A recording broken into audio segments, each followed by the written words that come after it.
5 members, including one new member. Welcome.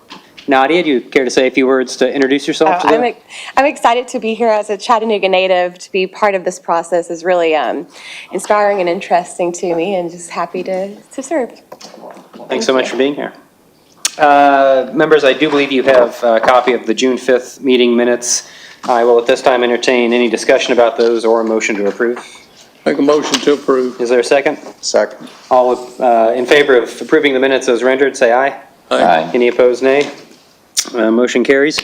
This time we'll accept any comments from any member of the public who wants to make some, wants to speak.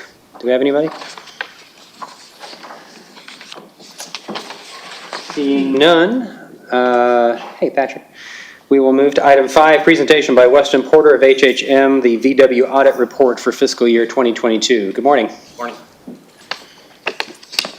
Good morning. As I said, my name is Weston Porter. I'm a partner with HHM CPAs here in Chattanooga, just right down the street. And I appreciate the board letting me come by today and present the report. Everybody should have a copy of the report. First, I'll go over some of the required communications, and then we'll kind of jump into the report itself. Under U.S. auditing standards, as the auditor, we're responsible for conducting the audit in accordance with generally accepted auditing standards and to plan our audit to obtain reasonable assurance that the financial statements are fairly presented and free from material misstatement. Reasonable assurance is not absolute assurance. There is a risk that the misstatement may exist but not be detected by us. The planned scope and timing of our audit were laid out in our engagement letter and discussed with management and personnel. The financial statements include certain estimates made by management. We evaluate the reasonableness of these estimates and found no issues with those estimates. We're not aware of any consultations with other accountants or auditors in the process of our audit. Eleanor and the staff were great to work with. We had no significant disagreements, no disagreements at all. No issues working with them. They're always great. And so no issues there. While our audit's not designed to catch illegal acts or fraud, if anything were to come to our attention, we would bring that before you and discuss that with you. We noted no illegalities or fraud in our test work.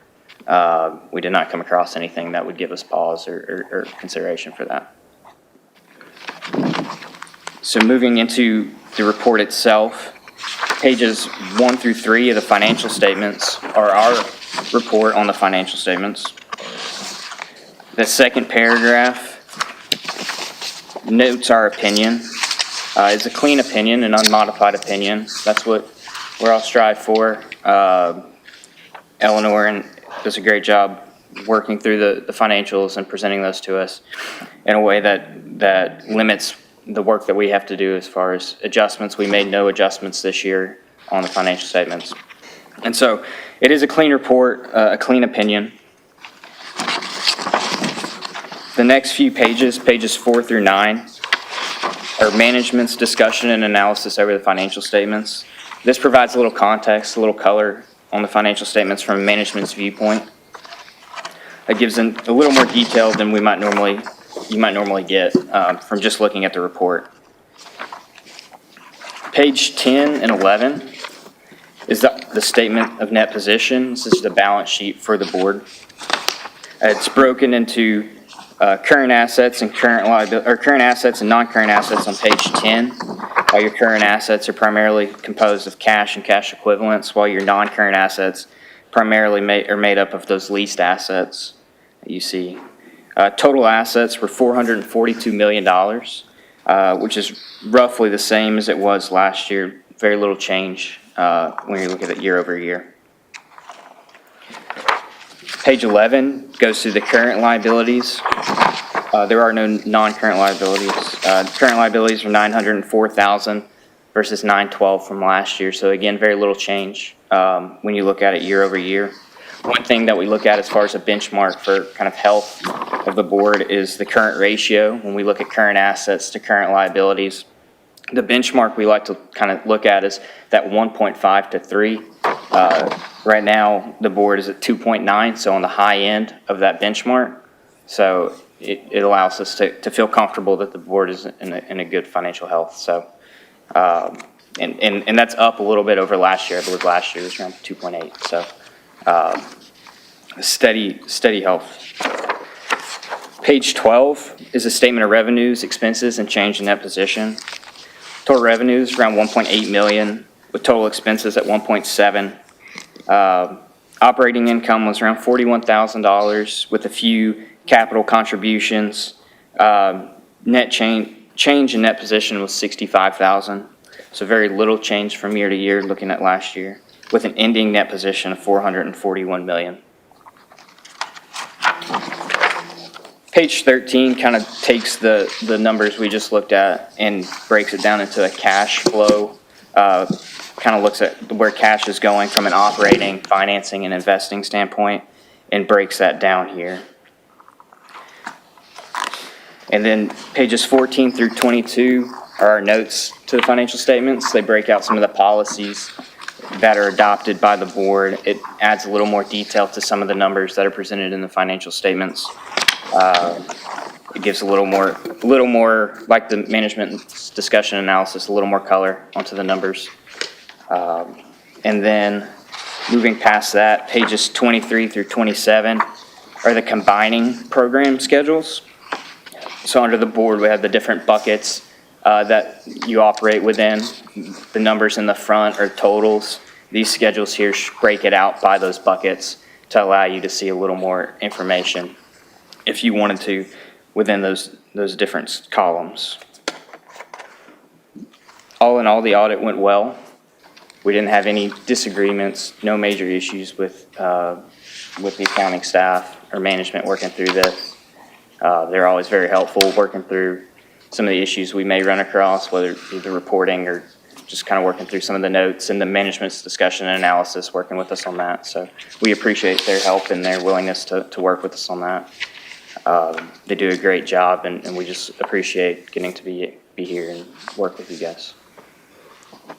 Does anybody have any questions? I've always been told to look at the last page of this thing where it says that the results of our test disclose no instances of non-compliance on other matters that are required to be reported under government auditing standards. Is that correct? That is correct. So we found no issues of non-compliance. We don't test internal controls. We do evaluate them. We had no issues in that evaluation. So that's a good thing, That is right? good. All right, good. Yes, sir. So no issues from the compliance standpoint there or from the financials. Thank you. Yes, sir. Any other questions? Thank you, Mr. Porter. Item number 6, Volkswagen Finance Report by Eleanor Liu.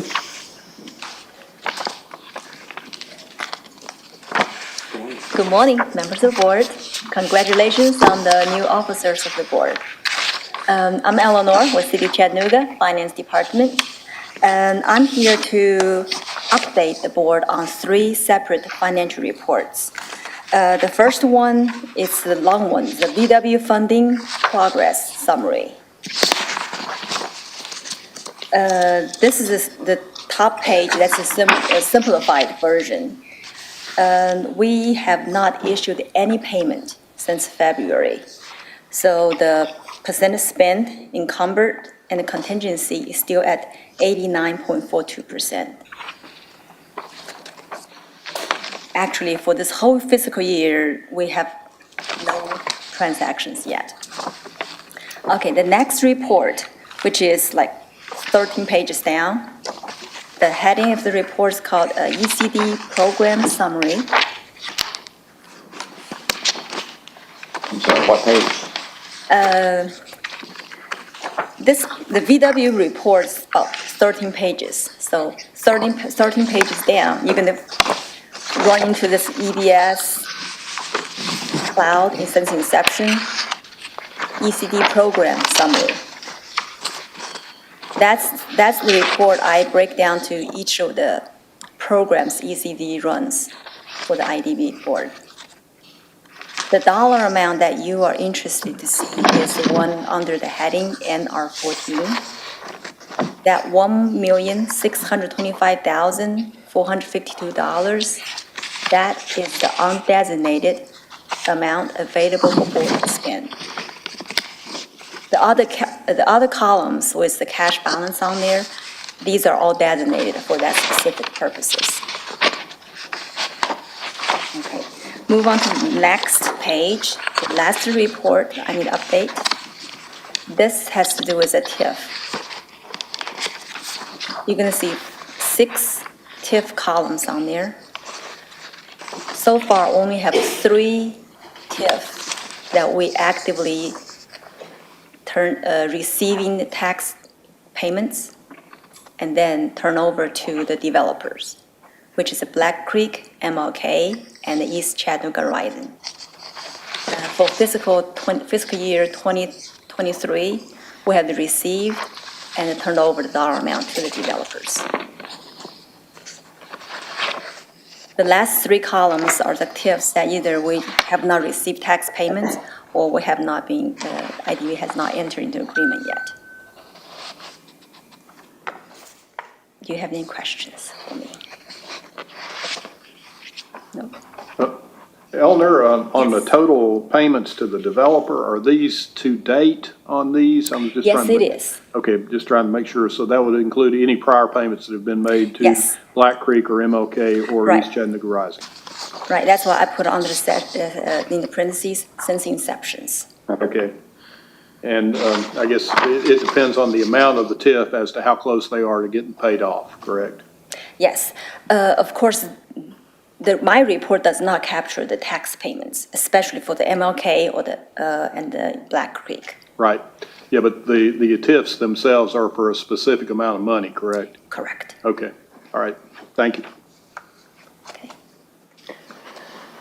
Any other questions? Okay.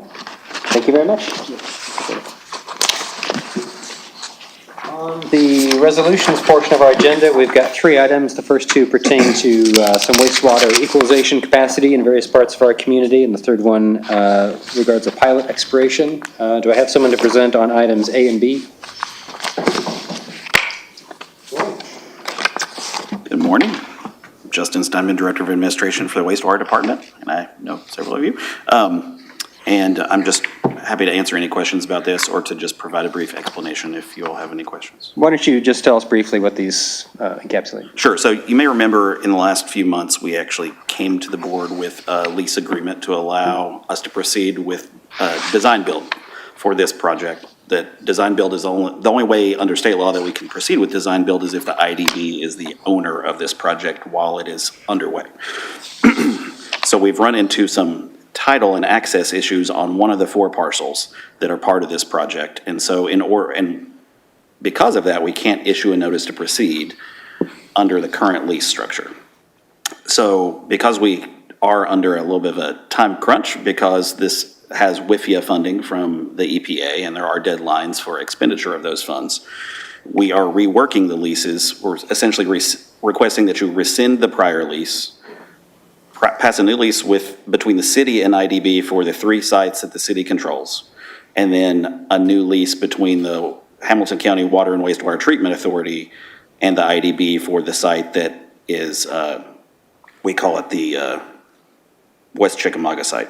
But it's in East Ridge, was recently transferred from East Ridge to WWTA, and it would remain with WWTA until the title issues are addressed, because right now with those title issues, we cannot secure title insurance, and obviously we do not want to build anything on a $50 million asset on a site for which we cannot have title insurance. So if we're unable to address those issues during this due diligence period, we will not proceed with construction on that site. But that's the essence of what we're requesting today.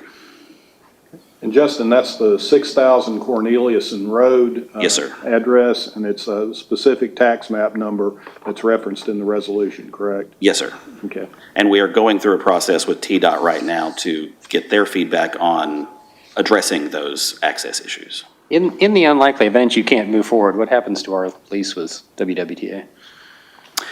If we can't move forward, that'd actually be a conversation we need to have with WWTA, and I know Eric is here and could speak to that. But right now, the existing lease agreements are written such that the property will, at some point, convey to the city. Okay. where is this in proximity to the Red Wolf Stadium?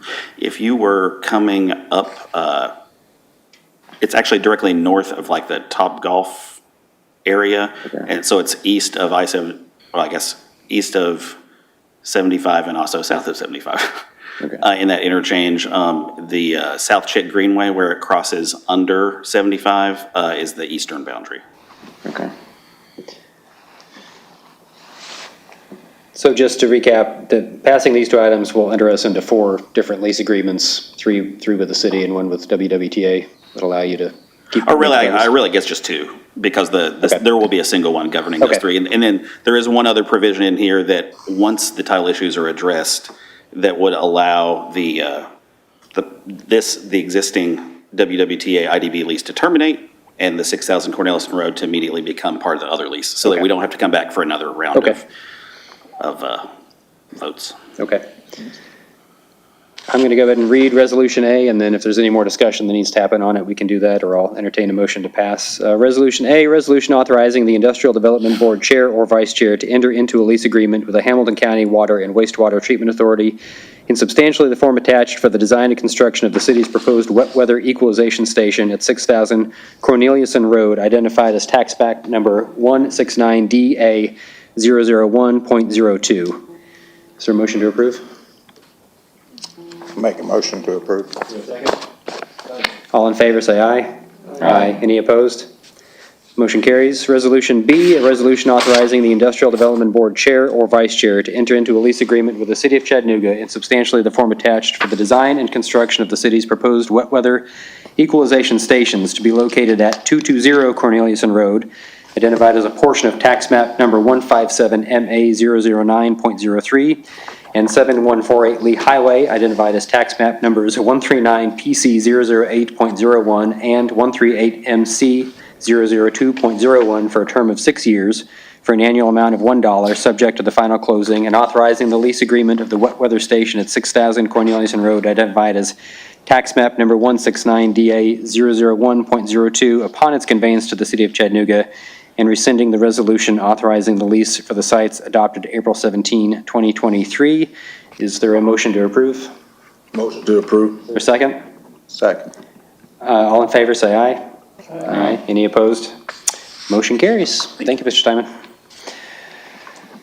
Resolution C, a resolution authorizing the IDB Chair or Vice Chair to execute an acknowledgement of expiration of lease, quitclaim deed, and bill of sale in substantially the forms attached relative to the pilot agreement with Jarnigan Road 2 LLC and EMG Corporation. Mr. Freeman?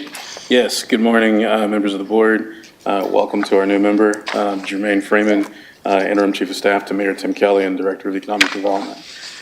So this resolution that's come before you today gives us the opportunity to retire a 13-year pilot that was initially entered into by a subsidiary of CBL Properties along with EMJ Corporation. The original 13-year pilot started back in 2008. It was approved by the City Council back in 2007, and so the pilot ran from years 2008 to 2020. This resolution before you now acknowledges the unwinding of that process to make sure that the pilot is retired and so that the property can be moved back and transferred into the ownership of, I believe it is Jarnigan Road 2 LLC. Jarnigan Road 2 LLC And EMJ Corporation. EMJ. That's right. The original pilot was for the construction of an office building out near Hamilton Place Mall. That office building the requirements were for a $10 million capital investment by the Jarnigan Road subsidiary, as well as a $1 million investment into personal property from EMJ Corporation as a potential tenant within that office building. And so, Mr. Attorney, do you have anything else that you want to add here? Yeah, it expired in 2020, and we've been assured that the assessor's office has had it back on the tax rolls, but we need to have documentation here at this point in time, at least resolving that on their end of it, so it's no longer an issue on their title. That's all. Pretty straightforward. Okay. Any questions from the board? I'll make a motion that we approve this resolution. We have a motion to approve. Is there a second? All in favor, say aye. Aye. Any opposed? The motion carries. Thank you very much. That concludes our resolutions. Item number 8 is a public hearing on pilot policies and procedures. So, Mr. Freeman, I'll invite you to come back to the podium and kind of lay out for us what the administration has in mind in terms of what we can do to be supportive. So, as many of you may remember, and we've been talking about this, this has been an item for discussion for a period of time. Mayor Kelly very much promised back during his campaign for mayor that the city would go about and create a system of policies to govern the pilot process. We have never had a pilot policy that I am aware of, neither does the county. And typically when pilots are coming before you as a body that has responsibility for doing and advancing economic development work in our city, you all have a role in that process. And so what we are aiming to do is to have a pilot policy in the form of an official draft that you all can review and consider in the month of September when we have our September regular IDB meeting. The county has asked to be a part of those conversations just because, as I just mentioned, whenever a pilot comes before you, it typically is also, the company is typically also asking for the abatement of property taxes from both the city and the county. And so as a part of that process, the county would very much like to ensure that whatever policy the city approves, it is a policy that the county also supports and that the county can also be involved. In addition to that, the mayor has also made it very clear that he would like for our economic development staff to continue to work with the chamber on advancing and designing and creating that policy, but also to work with members of the community. And so we've had some early conversations with our friends from Caleb to have those discussions and very much want them to be a part of the discussion going forward. They have asked that we and that this body be willing to sort of keep the public hearing phase of this process open both today, which is, and this of course is July, but then also potentially next month, just to make sure that they have a chance to make their voices heard at every opportunity. And we will continue to work with them and collaborate to make sure that we have a pilot process that is fair, transparent, and serves our economic development goals for the area. So I think that's all I have. So, thank you. So, I'm clear. So our next meeting would be August the 7th, I think is the first, or the next Monday meeting for this board. And then your September meeting would likely be after Labor Day. Okay. So it would probably Okay. be the second Monday of September. Okay. And at that point, it's your expectation that hopefully there would have been enough discussion and internal review among the four parties you just suggested that maybe we could take a vote at that meeting to. That is correct. Because our role would be to recommend to the city council. Is that my understanding? That is correct. We had initially maybe considered taking the draft pilot policy to the city council first, but we're happy to bring it to the IDB first to let you all sort of have a first look at it, a first stab. And then once we feel like we're in a good place with you all, we're happy to take that policy over to the city council for their consideration. Well, I'm happy to hear any comment or discussion among my colleagues up here. I think that would be, my preference would be to move this forward as expeditiously as we can within the reasonable transparency expectations. So if there's an opportunity for us to engage on that at our August meeting, and then be in a position to perhaps vote at the following meeting. Does anybody have any other thoughts about that? Yes, sir. Mr. Freeman, was this based on any model or any policies in place in other cities, or is this from scratch, or what? No, we actually did take a look at, and Charles from the Chamber of Commerce can come discuss this a little bit more, but we've taken a close look at policies across the state. And so if you look at, Memphis uses the organization called Memphis Edge to advance a lot of their pilot work in their area. Memphis Edge actually does pilots for both jobs pilots and housing pilots. You all don't typically do housing pilots, although you have the power to do so under state law. But because we have a Health, Education, and Housing Facilities Board, which is separate from the IDB, we typically take our pilots through the HEB so that you all don't ever have to see those. And then we also looked pretty closely at Knoxville's policy as well. Charles, you want to add anything? Yeah. Okay.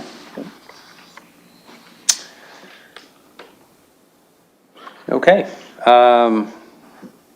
So At our next meeting, we might have some more discussion about this, and that would also be the time for anyone from the public who wants to make their voices heard as it relates to this policy development. Does that make Sure. sense? And then because today is a public hearing as well, there might be Yeah. community members who want to make their voices heard today too. One other question, has Mr. Mark Mamatoff, has he had any involvement with this to this point? He has been in the discussions, and he will continue to be in those discussions. Mark, of course, is someone that we rely on for lots of expertise when it comes to economic development work, and so he will continue to work with us. And has advised us at length in terms of how the structure works in Knoxville. Okay. Well, at this time, I'll be happy to hear from anyone from the public who wishes to make themselves heard on this topic.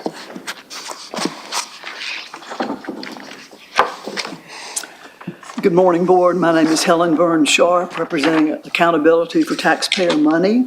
My comments are general today with the hope that this hearing will be continued to August or September, and thank you for Jermaine making that recommendation and your willingness to continue your discussion for a deeper dive. That does allow for more discussion between the City, County, Chamber, Caleb, and ATM after our good conversation on June the 30th. This public hearing on pilot policies is a big deal. The city has been in the pilot business since 1985. This is the first time written policies have been considered to guide decision-making. Little past history, ATM estimates over 100 pilot agreements have been approved over the past 35 years, likely resulting in more than $300 million in uncollected taxes. Last year alone, more than $25 million in city-county tax revenue was abated here due to pilots, an amount larger than in Davidson County or Knox County. Volkswagen is, of course, the largest. A pilot for Volkswagen was warranted. Landing them was a game changer, a catalyst, and met the but-for test because we risked losing them to another city. But if we had had pilot policies similar to what may soon be adopted, it likely would have been a tighter agreement. For example, 30 years is an unusually long time, and we waived 100% of their general fund taxes each year.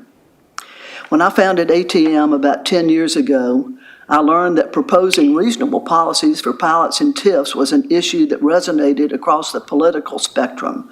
As probably we can all agree, that's unusual in this day and time to have everybody kind of in agreement that maybe something is a good idea to consider. Would like to echo what Jermaine said about Mayor Kelly's role in this, in terms of his committing during the campaign to look at it and his willingness to explore it. Also, County Mayor Weston Wamp is supportive of looking at pilot policies. Back 10 years ago, past history again, in 2014, I spoke at the Unity Group, one of Chattanooga's oldest civil rights organizations, and at the Chattanooga Tea Party, a more conservative group, in the same week. One group had more of a focus on issues like worker pay, impacts on neighborhoods, and lost revenue to the general fund that could be used on things like affordable housing and workforce development. The other group seemed to question why and how government was picking winners and losers regarding which businesses got tax break. Another concern was shifting the tax burden to residential taxpayers and small businesses. That's past history. Let's talk about the future. I think we've got a great opportunity here. One of the things you will see as you get more into this policy discussion, I don't believe that Jermaine has given you yet a copy of the matrix that I think the Chamber has kind of used a matrix in the past, but maybe you've never seen it, and they've been working with Caleb to try to make some modifications to it. But anyway, the matrix sort of assigns, it has a list of factors like amount of investment, number of jobs, et cetera, and it sort of assigns a numerical number to that. I think that can be useful. On the other hand, what ATM is proposing is that we maybe establish what I'm calling a threshold criteria, that at the very beginning, when a company approaches the Chamber and the city and county staff, that the threshold that they be asked to answer these questions: is the project a game changer? Is it a catalyst? Is it in a strategic industry sector? Does it meet the but-for test? Applicants could answer these questions in writing at the time they submit their applications. So with that, again, thank you for your time. I want to say how fortunate I think we are in having Jermaine and Charles. I find them to be professional and men of integrity, and I know they kind of wish I might take a long vacation sometime or whatever, but I hope we have a mutual respect, because I think we all want what's best for the city and the county and for economic development. No question as to the importance of economic development, but I think we need to, we need a tighter ship, and I think we're sort of headed towards that. So thank you for your time. Thank you, ma'am. Anyone else from the public wish to be heard on this matter?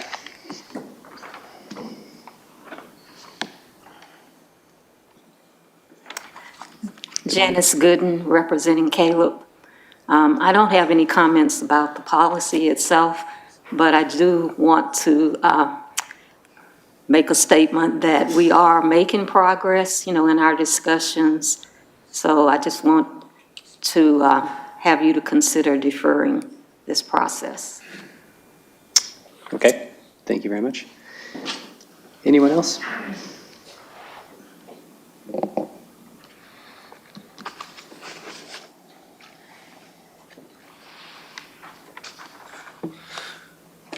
Good morning, Joe Payton with Caleb.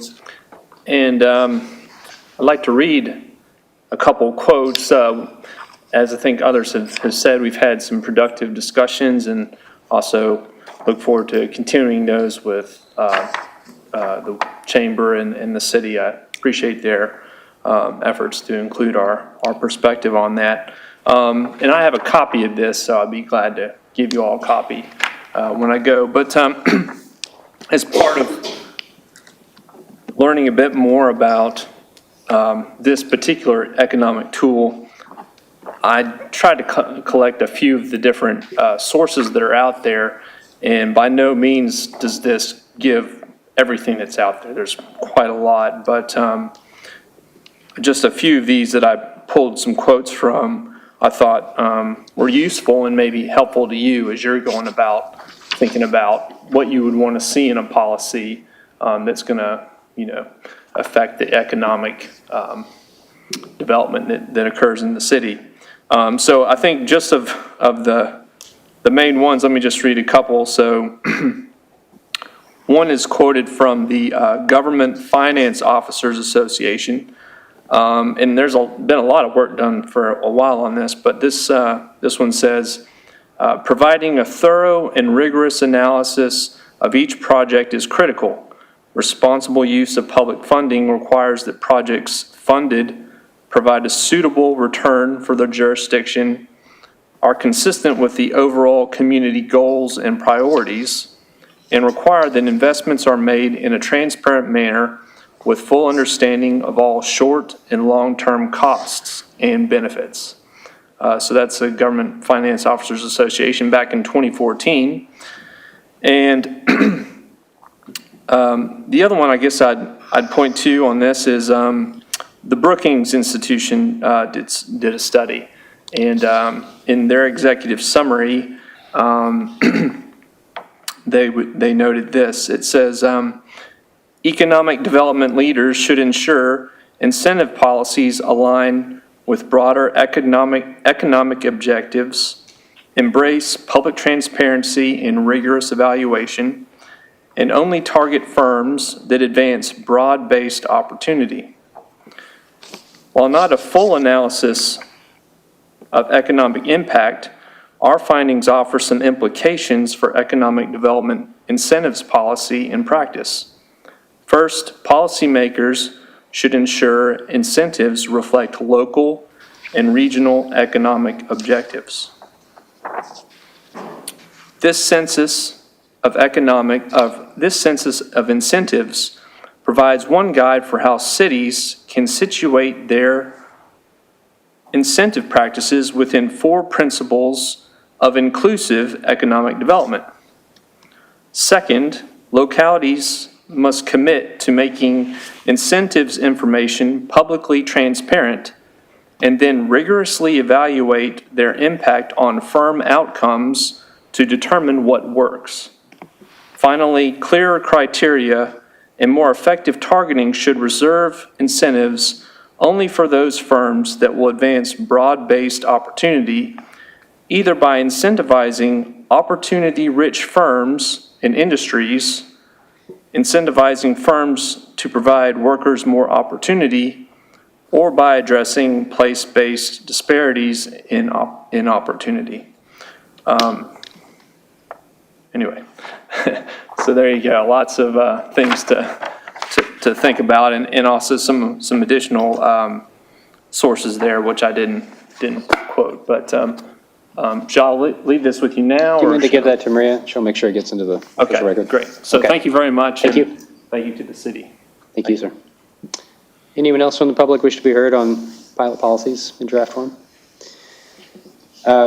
Mr. Wood, this may bleed into our next item. I would be curious, as y'all are working on this, to kind of know not only across Tennessee, but what are those other markets out of the state with whom we might be competing? And I know it's not possible for you to comment on deals that we weren't considered for, might have gone to Greenville or Huntsville or some of those other markets, but I'd just be kind of curious to know how we benchmark against those as you're developing this. Sure, and I think, yeah, the next item may Sure. help a little bit with that, but I would just say, as a reminder, all cities compete for jobs and talent. And so in the Southeast in particular, it is a vicious competition. And so our folks that are economic developers in other communities are constantly looking at new projects, trying to attract those projects to their communities. And competition is heightened now more than ever. And so for us, certainly on manufacturing, the communities we compete with the most, Huntsville, Alabama, Greenville, South Carolina are kind of the two. They are particularly aggressive. They use tax abatement as well, so just as one example, but they use a lot more.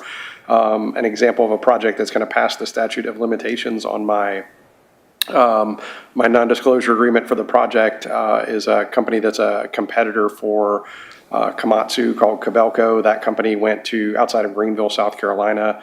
I don't remember all of the numbers, but I mean, they got a 30-year tax abatement as part of that project, as an example. And so, so there is kind of a constant level of competition. And then as we look at other projects, the iFixit project that announced last year, that project got down to us, Knoxville, and Louisville, Kentucky. So there's a constant level of kind of competition among cities. So, but I think we'll maybe get a little bit of that in the next item too. Yes, and if there are no more members of the public who wish to be heard on the pilot matter, then we can go ahead and move to item number 9, which is a presentation from Ernst & Young about the Chamber's strategic plan, if I understand properly. So I'll let whoever would like to introduce that make a few comments.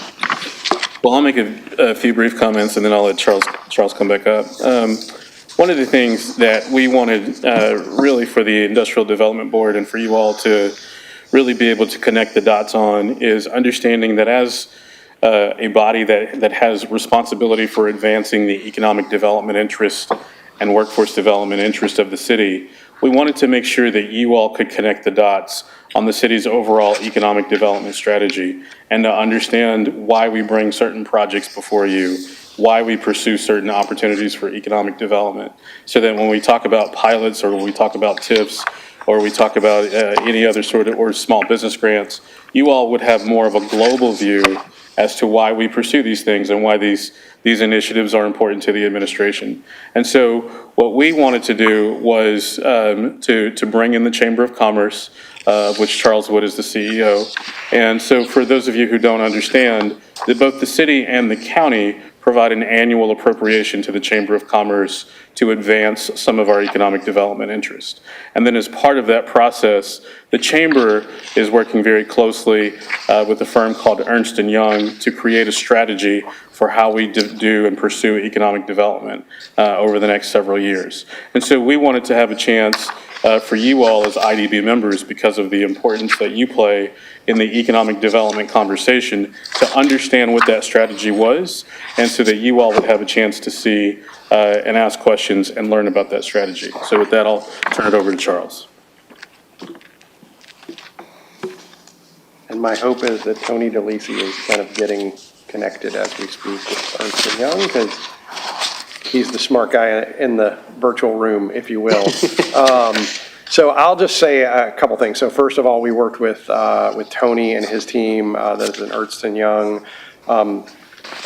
This is the second time we've worked with them. And so we worked with them on a 5-year plan back in 2019 under another company that they had and was acquired by EY. So this is the second time we've kind of worked with the same team, really to help us chart a broader strategy from an economic development perspective. And that includes, it's broader than just kind of what you would think of as the traditional economic development work.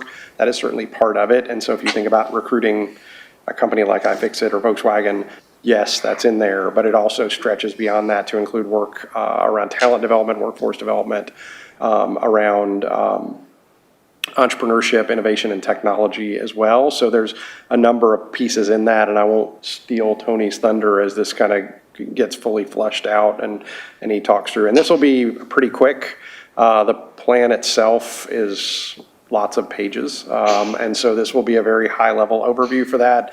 But I would just say for us, this really allows us to kind of get the process of developing the plan allows us to get a lot of input as we go. And so we had a steering committee of about 50 folks, and then we surveyed a little around 1,200 out in the community. We also had focus groups from across the community that provided input in this, met at the Bethlehem Center, met with our CEO roundtable. I mean, so definitely a lot of kind of engagement as we develop this plan. And so in part, that's because this isn't about the chamber and our members, nor is it about the city of Chattanooga or Hamilton County. This is about the broader community as a whole. And so we tried to be very intentional about how this gets developed, what the process is, and really kind of put a lot of thought, public engagement, and then really kind of lay out a strategy with key metrics and tactics that we then execute on over the next 5 years. So with that, I'll be quiet. Just a quick point of clarification, Charles. This is a courtesy briefing for us. We don't take any action on this. I'm wondering, does your board ratify this, or have they already, or what's the process in terms of it? Yes, so we presented to them, they have ratified this. They have, okay, So, okay. Thank you, sorry. Mr. DeLisi? So is that me? Okay. That's you. Good morning, everybody. It is still morning, I believe. So let me share my screen here. And yeah, I'll try to keep it fairly brief. Like Charles said, there's a lot of detail in the report. We wanted to be very thorough in putting the plan together. You know, lots of analysis of data, but tons of conversation with people in Chattanooga and Hamilton County in the region to get perspectives on, you know, what the biggest needs are and the newest opportunities and so forth. I'll skim through some of this, but, you know, I've met many of y'all before and through this process, I'm sure, but there's some of our team that was working on this. Just a reminder, you know, we helped out with the previous strategy about 5 years ago, but since then, our team, we were Avalanche Consulting. We were brought into Ernst & Young to build out the economic development practice here within the firm. So went from a small boutique company to a small boutique practice within a much larger organization, but continued to do lots of economic development strategy work with regions and cities, states all across the country. And to that point, you know, with this overall effort, this is for the broader community. And thinking about that integrated approach, we really didn't want to leave anything off the table in terms of what we're looking at and understanding of the biggest needs and opportunities and how we really support good, strong economic growth that is important for all the people and the businesses within the region. So in doing that, we were really in this asked to update the overall Chattanooga climate strategy, gather those diverse perspectives, do a refresh on the goals, those priorities, those tactics. And for this strategy itself, although we're taking into account factors throughout the region, needs of different businesses and different opportunities, we're really focusing in terms of those tactics on those activities that the chamber will lead, but there's roles identified in all of that for many different organizations, including all of you. This is just one illustration that's in there kind of showing, you know, who the different groups are that have different roles in leading things around talent or around sites, around innovation. Because really there's a need for everybody to play a big part in this. I won't spend too much time in the process. We wrapped this up back in March. It was fully approved. But as Charles said, we had a lot of different input, direct interviews, lots of focus groups. The steering committee was incredibly valuable, as well as the perspectives that we got from that survey. And we did data benchmarking, not only wanting to understand how things have been trending within Hamilton County and in the broader region over the last 5+ years, but how does that compare to some of your peer benchmarks? These were refined a little bit from the last strategy through conversation with the steering committee and others. Just to highlight, so if you see some charts, that's who we're looking at when we're doing that benchmarking. But continuing some of the big themes that really stood out from both what we heard and what we're seeing in the data is that Chattanooga, and when I say Chattanooga, I'm saying it's kind of synonymous, Hamilton County, Chattanooga in this case. It isn't the full region though, but Chattanooga, Hamilton County is growing, but not as rapidly as many of the peer communities we looked at. This is population growth. As we noted before, growth itself isn't the be-all, end-all for things. But when we're really looking at robust economic growth, wanting to make sure we're creating jobs for people that live in the region that are going to help them advance their own economic goals. But with that growth, although maybe not as fast as some of these very rapidly growing regions like Boise, Idaho, it's still strong growth, and there's lots of challenges that come along with that. Housing came up a lot in our conversations. As you really see, there's a sharp jump in prices in 2021, in particular for housing. Traffic is another thing that's come up as well. And this was a foundational element of the original Chattanooga climate strategy, but it continued to be reinforced in the conversations that we had, that the importance of building a more inclusive economy for everybody. There have been some gains in this space over the last 5 years, a narrowing of education gaps, a narrowing of income gaps, but they still persist. Really, when you look at poverty rates in particular by race across Hamilton County, there's sharp disparities between white residents and residents of color. And as I'm sure you're all very aware, just from an economic development standpoint, education and access to talent, they remain top concerns. This isn't unique to your region. This is something that we see everywhere that we're working. But where it really stands out on both share of population with an associate degree, Chattanooga, Hamilton County came in the lowest among the benchmarks, and the same with the bachelor's degree. There's been progress in terms of seeing these numbers go up in recent years, but when you're looking at many of these benchmarks and some of the competitor regions, there continues to be a lag there. But it's not just data. We're hearing this in so many conversations. It's so hard for employers to find those skilled workers, not just with the skills, but the number of workers available. So, that growth number relates to this as well, having enough people in the pipeline to ensure the ability of businesses to grow. With all those kind of concerns, though, and things that came up, there are so many great opportunities that we see here. This is just a subset of the overall bubble chart where we looked at all the different industries and trends in the region. And some of you have probably seen these before. But this is really focusing on higher opportunity areas here. And so, the size of the bubble is the number of jobs in Hamilton County.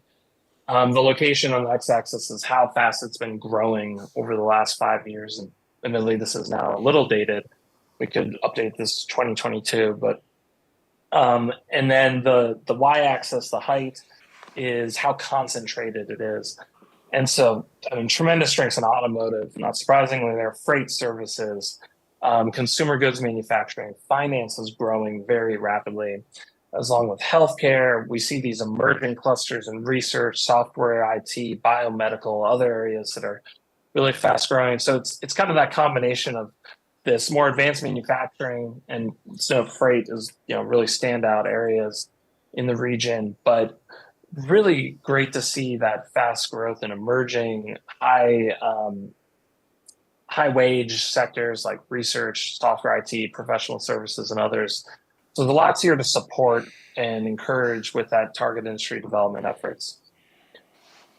And so with the structure of the overall strategy, I think Charles outlined this a bit, but really want to focus on three, I was going to say pillars when we got pyramids here in our climbing metaphors, but focusing on economic growth, and all of the things that go along with that, with business attraction, retention, expansion, supporting with sites, and all those other core elements to supporting that strong economic growth in the right targeted job areas. But education and workforce development, there's overlap here because that will be critical to the ability to support that strong economic growth, as well as technological innovation to really push into those newer sectors that are emerging. When you think about what EPB is doing around quantum computing and the really tremendous opportunities that presents in the short term, but really in the long term, Chattanooga has some exciting things happening, kind of bleeding edge of technology, things that are going to be supportive of businesses of the future. And supporting all of this, and they don't necessarily track to each pillar, but as we go through all of this, really important in all these areas, thinking through how we support economic mobility and opportunity for people, how we're inclusive of regional partners, different organizations, all the different people that live in the region in this process, and having still that visionary collaborative leadership working together to see all this work, because it's not just the chamber's role, it's not just the city, it's not just Hamilton County.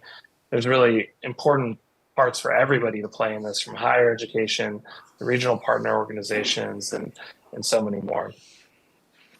So, as I did a shortened version of this, don't necessarily go into all of the metrics and other areas, but I think it's important to really focus on economic growth, really continuing the work towards positioning Chattanooga and thus the region as a premier location for businesses at all stages of growth, and tying that to that array of sustainable career opportunities for all residents, different points of entry for folks. And for each of these, we thought of a game changer, something that we heard consistently that would really make a big leap of difference in supporting the business community and supporting this overall strategy. And for this, it was investment at the airport. We heard this 5 years ago, continue to hear it today, but it is a limiting factor in supporting so many things, from international business recruitment, professional services, so many more, but really making a transformative investment in that kind of being a key difference. But a lot of the top objectives that are supported by tactics throughout the plan, we're looking at continuing to enhance that business recruitment, focus on those target industries, and there's some refinement of those within there. Strengthening business retention and expansion efforts, and through that, some support for small businesses and minority and women-owned business. Here's one where the broader regional groups, I think, play a big role in the tactics, is that encourage diversified industrial site, office, infrastructure development to meet the needs of businesses. It's not all going to be supported in Hamilton County. That's inevitable. We're seeing that growth spread. So how do you continue to collaborate and think through that support and development of the right sites, whether it's industrial or that's office and so forth. Continuing to work through those efforts to support expanded housing, transportation, and others. These came up very frequently, and they might not be the chamber's key area where they can pull the lever directly, but working through all of these and working with all the partners to bring strong impact to those, and especially when big economic development projects come in, where they can make changes or be located in areas that tie to some of those goals. And again, continue to focus at the airport. Here are just some examples of some of the tactics. Supporting McDonald Farm. I apologize that the example tactic of kind of working with the regional groups and others isn't in here. But how do we really embed workforce development in all this and think through those efforts? For education and workforce development, similar to Chattanooga, is a welcoming, supportive community that educates and retains a diverse and skilled workforce, keeping it simple and straightforward. But the potential game changer is really focusing here, and I think I updated this to the final one, and I apologize if I didn't, Charles. But really building out these career pathways, working with Chattanooga 2.0 and working with others, really going to be an important part of better articulating what that's going to do and how we're going to connect individuals into these in-demand career pathways that's going to get them the skills that they need to connect with employers directly in the region, to stay here, to alleviate those tight talent supply chains. And there's been tremendous work going on all these fronts, but continuing to facilitate that alignment between employers and educational institutions, enhancing some of the collaboration to reduce those hiring barriers. We know the transportation access, along with tuition and so many things can make it challenging for students and adults to be connected to those new job opportunities. But also expanding talent attraction and retention and to fill some of those skill gaps. It's a tough one because I know folks are concerned about housing going up and all the things that come with talent attraction. However, there's pressing need for certain skilled engineering and other positions that are going to have to come through recruitment. And so how do we continue to work with that? And also working on the remote worker program. There's an understanding that remote workers are coming to the region. It's a wonderful place to live. There's lots of reasons to be there. But rather than seeing that as a negative, if they're going to come, we're going to embrace them, welcome them, integrate them into the local population so that hopefully they move from just remote work to actually starting businesses, working for local businesses and so forth. And overall, with all this is a championing effort that the Chamber and others should very much lead is supporting that improvement at Hamilton County schools in connection to the business community. I would say the number one concern we heard from employers and others was quality of Hamilton County schools. It's a major issue. It's been talked about for years, but how do we really dig in and help the schools themselves have tremendous planning in place, but how do we really elevate the work that's going on there to enhance the outcomes of the school district? And I know we're tight on time here, but really wanted to not forget about that more future-oriented side of this. And this is something where Chattanooga really stands out with the tremendous investment that EPB, that Hamilton County and the Chamber and the city and others have put into place through the incubator and many other programs. But how do we really continue to focus on that so we're not just investing in support for jobs of the past, but thinking about those jobs of the future and those entrepreneurs of the future? And so some reinvestment in entrepreneurial assets like the incubator to bring them up to speed with some of the things that we're seeing in other parts of the country. Continuing to amplify that gig city profile. I know it went from gig to 10 gig and now we've got quantum. But that's an important story to tell. And people are hearing it, but more could. And it's going to attract in new businesses that want to be a part of that. We're already seeing that with partnerships that EPB and others are forming and working with the city and Oak Ridge. And that's where kind of continuing to foster those collaborative relationships between some of those innovative legacy companies and these more entrepreneurial firms that might be able to help them with new services that grow those smaller firms and benefit the existing ones, and continue to work to bring in access to capital because it can be a limiting factor in the region and for so many groups as they continue to grow. And more broadly, kind of a little outside the direct control, some local players is continuing to explore and encourage opportunities to increase that R&D investment and funding and activity that happens in Chattanooga, whether it's at UTC or at other locations, to spur even more of that new technological development. So with that, I'm going to pause. We got 2 minutes. I know it's a little tight, but I just want to take any questions or have any thoughts from folks here today. Thanks very much, Tony. That's super impressive work, and I know how difficult it is to synthesize and analyze the many disparate viewpoints I'm sure you got during your research process. But I'm particularly intrigued by which you guys define as the game changers. I think that's really where Chattanooga's kind of hung its hat in terms of economic growth over the last several decades. So any number of those are really exciting to consider. And happy to hear what the board thinks or anyone else. I'm intrigued to think about where this board might be able to put some resources to work advancing any number of those that are in line with our mission and our objectives as an IDB. Any comments from anyone up here? It's a lot to absorb. Charles, is this online in a way that we could potentially metabolize it? It is not. Okay. It will be. Well, let me say this. We have our last executive summary for the last plan is online, and we're still executing on that. So And right now, we are resourcing this plan, which is a very nice way to say I'm out raising funding. And so once that funding is kind of in place, this will be solidified and more public. Okay. But I would say, and knowing the timing for this meeting, certainly would be more than happy to maybe have a workshop session and dig into this a little deeper with the board, Yeah. if y'all would be interested. I would certainly enjoy that, if we can do it within the bounds of the Sunshine Law and all that. But yeah, and certainly, I mean, if this is the first meeting of this fiscal year, perhaps every few months or so, we could get an update from you or E&Y.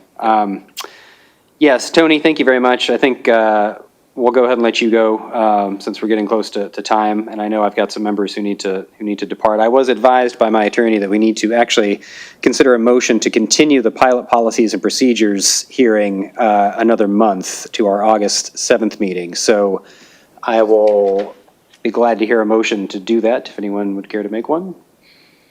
So moved. Do I have a second? Second. All in favor of continuing the pilot policies and procedures public hearing at the August 7th meeting, say aye. Aye. Any opposed? Motion carries. Are there any other items of discussion or consideration for this board? Mr. Chairman, if I may, for the next agenda, if you would, maybe have Mr. Freeman or whomever give us an update on where the TIF policies and procedures are with respect to the city council, since Jermaine, do you want to comment on that right now, actually, before we?